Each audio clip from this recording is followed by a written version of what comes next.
আমি তরুণ যুবক যুবতীদেরকে বলছি, তোমরা একটি জাতির শক্তি, স্বপ্ন এবং ভবিষ্যতের প্রতীক। তোমাদের চিন্তা, উদ্যম এবং কর্মক্ষমতার উপরেই একটি জাতির উন্নয়ন নির্ভর করে। আর এই বয়সে মানুষের মাঝে থাকে অসীম সম্ভাবনা, নতুন কিছু করার তীব্র আগ্রহ এবং সমাজকে পরিবর্তন করার শক্তি। জেনে রেখো, শিক্ষা, চরিত্র ও আদর্শে গড়ে ওঠা প্রতিজন তরুণ জাতির ভবিষ্যৎ নায়ক হতে পারে। তোমাদের এই বয়সেই জীবনের দিশা নির্ধারিত হয়। কিন্তু আজ যদি তুমি দুনিয়ার জন্য সবকিছু শেখো, তাহলে মনে রাখবা আগামীকাল দুনিয়ার দাস হয়ে জীবন শেষ হয়ে যাবে। তাই দুনিয়াবী শিক্ষার সঙ্গে সঙ্গে জাতিকে এবং নিজেকে বাঁচানোর জন্য দ্বীনি শিক্ষা অর্জন করো। কুরআনে আল্লাহ তাআলা বলেন, ই'লামু আন্নামাল হায়াতুদ দুনিয়া লাইবুন ওয়া লাহু ওয়া যিনাতুন ওয়া তাফাখুরুম বাইনাকুম ওয়া তাকাসুরুন ফিল আমওয়ালি ওয়াল আওলাদ। তোমরা জেনে নাও, দুনিয়ার জীবন শুধু খেলাধুলা, শোভা সাজসজ্জা, তোমাদের মাঝে অহংকার ও সম্পদ ও সন্তান সন্ততিতে প্রতিযোগিতা।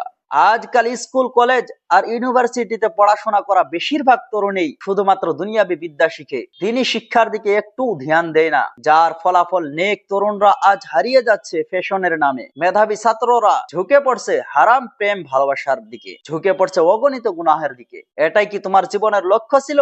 স্কুলে যাওয়া, বিজ্ঞান শিখা, মোবাইল চালানো গুনাহ নয়। আমি বলছি যে স্কুলে যাও, কিন্তু নামাজ কায়েম করে যাও।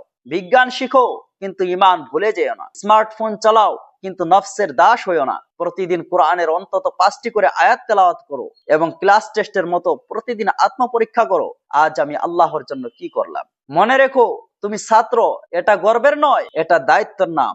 আজ তুমি যা শিখছো, আগামীকাল সমাজ তোমার হাতে থাকবে। তুমি ইঞ্জিনিয়ার হও, ডাক্তার হও, শিক্ষক হও, কিন্তু সবচেয়ে আগে একজন ভালো মুসলিম হোক। তোমার মাথার উপর ডিগ্রি থাকুক আর অন্তরে থাকুক তাওহীদের আলো।